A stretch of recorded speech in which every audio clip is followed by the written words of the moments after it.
Kesempatan kali ini kita akan membahas perbedaan kutub utara dan kutub selatan. Perbedaan kutub utara dan kutub selatan. Pertama, perbedaan suhu. Kutub utara dan kutub selatan dikenal sebagai tempat terdingin di bumi. Tidak seperti bagian bumi lainnya, kedua tempat ini berada di bagian atas dan bawah bumi, sehingga jarang mendapat paparan cahaya matahari langsung. Matahari terbenam rendah di cakrawala saat musim panas, sedangkan pada musim dingin, matahari terletak lebih jauh lagi hingga tidak muncul selama berbulan-bulan pada satu waktu. Permukaan es dan salju yang ada di daerah kutub cenderung reflektif. Artinya, sebagian besar energi yang diperoleh dari sinar matahari memantul kembali ke angkasa dan membuat udara di atas permukaan menjadi lebih dingin. Meski sama-sama menjadi wilayah yang dilapisi es dan jarang terpapar matahari langsung, kutub utara dan kutub selatan tidak lantas memiliki suhu dingin yang sama loh. Di antara keduanya, mana yang lebih dingin? Faktanya kutub selatan jauh lebih dingin dibandingkan dengan kutub utara. Suhu pada kutub selatan di musim dingin mencapai minus 60 derajat Celcius, sedangkan pada musim panas mencapai minus 28,2 derajat Celcius. Lain halnya dengan kutub utara yang cenderung lebih hangat dibandingkan dengan kutub selatan. Di kutub utara, suhu mencapai minus 40 derajat Celcius saat musim dingin dan 0 derajat Celcius pada musim panas. Pertanyaannya, mengapa kutub selatan lebih dingin dari kutub utara? Alasan utama mengapa kutub selatan lebih dingin yaitu karena kutub selatan merupakan sebuah benua, sedangkan kutub utara merupakan lautan. Kemudian, Samudra Arktik kutub utara adalah lautan yang dikelilingi oleh daratan, sedangkan Samudra Antartika kutub selatan cenderung merupakan lautan yang mengelilingi daratan. Saat Samudra Arktik beku, suhu pada perairannya cenderung lebih hangat dan memberikan pengaruh pada iklim, sehingga Arktik tetap lebih hangat dibanding dengan Antartika. Ditambah lagi, posisi di antara kedua samudra tersebut juga mempengaruhi kondisi suhu bagi kutub utara dan kutub selatan, yakni semakin tinggi suatu wilayah maka semakin dingin suhunya. Sementara itu, Samudra Antartika termasuk dalam salah satu benua tinggi dengan rata-rata 2.300 meter.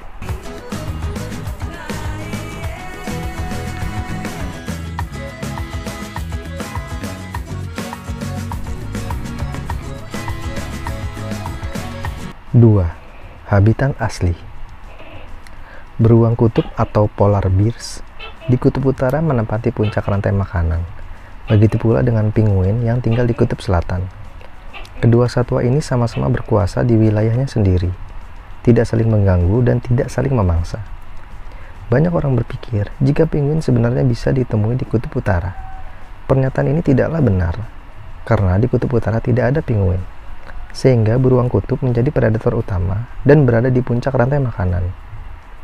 Mengapa hal ini bisa terjadi? Faktornya adalah kondisi geografis. Penguin hampir selalu menghabiskan waktunya dengan berada di air. Satwa ini jarang naik ke daratan, kecuali untuk kawin. Penguin hidup dengan memangsa ikan yang ditangkap di laut. Kondisi geografis yang cukup berbeda jauh menyebabkan penguin tidak bisa hidup di kutub utara. Perlu diketahui, jika kutub utara terletak di tengah gunung es raksasa dan wilayahnya selalu tertutupi es sepanjang tahun. Kutub utara merupakan kawasan es laut yang terhubung dengan daratan di sekitarnya, berbeda dengan kutub selatan yang merupakan daratan dan dikelilingi lautan. Hal ini jelas tidak memungkinkan bagi penguin untuk bisa bertahan hidup di kutub utara. Terlebih lagi, satwa ini hampir selalu menghabiskan 80% waktunya di air. Penguin kaisar dan penguin Adelaide menjadi penguin penghuni tetap wilayah Antartika atau kutub selatan. Populasinya cukup banyak dan mereka suka berenang dan menyelam sambil menangkap ikan. Mereka hidup tentram di kawasan Antartika tanpa terganggu satwa lainnya kecuali predator laut. Penguin yang suka berada di perairan jelas lebih mengenal lingkungan dan ekosistem lautan, sehingga bisa mengenal dengan baik hewan apa saja yang menjadi predatornya, dan ikan mana saja yang sering dimangsa. Apabila ada penguin di kutub utara, Mereka jelas tidak mengerti bagaimana ekosistem dan lingkungan daratan Arktik.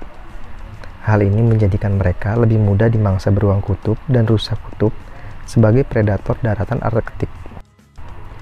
Selain terancam dimangsa, penguin jelas tidak bisa bertahan di kutub utara karena mereka tidak bisa mencari ikan. Hampir sangat mustahil bagi penguin untuk bisa menemukan lubang di kawasan es Arktik dan turun ke laut mencari ikan. Akibatnya, para penguin bisa mati kelaparan. Maka memang benar ada jika penguin lebih baik tinggal di kutub selatan dan beruang kutub di kutub utara. Mereka bisa hidup tentram dan berada di puncak rantai makanan tanpa harus saling menyakiti satu sama lain. Jumlah penduduk. Kutub Selatan hampir tidak memiliki penduduk tetap kecuali para peneliti dan wisatawan. Setidaknya ada sekitar 1.000 sampai 5.000 wisatawan dan peneliti yang mengunjungi wilayah ini. Sedangkan di Kutub Utara, kita bisa menemukan berbagai suku yang mendiami wilayah ini. Salah satu suku yang tinggal di Arktik adalah suku Inuit dari Amerika Utara.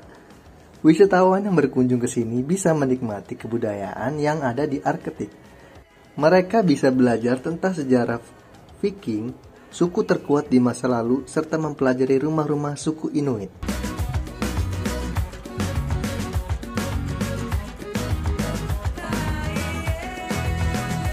4. Kondisi geografis.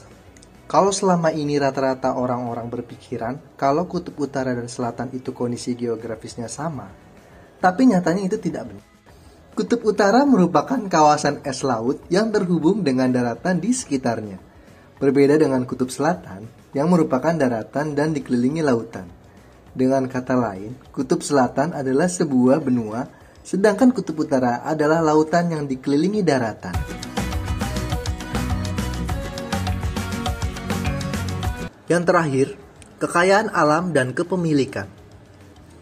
Kutub Utara merupakan daerah yang menyimpan 15% kekayaan minyak bumi dunia, dan kekayaan alam tersebut diklaim oleh negara Amerika, Rusia, Kanada, dan Denmark. Dan Kutub Selatan tidak bisa dan tidak boleh diklaim oleh negara manapun karena pada tahun 1959 sudah disepakati diadakan perjanjian Antartika yang menegaskan bahwa Antartika hanya digunakan untuk kepentingan perdamaian dunia. Dalam hal ini yaitu peneliti ilmuwan.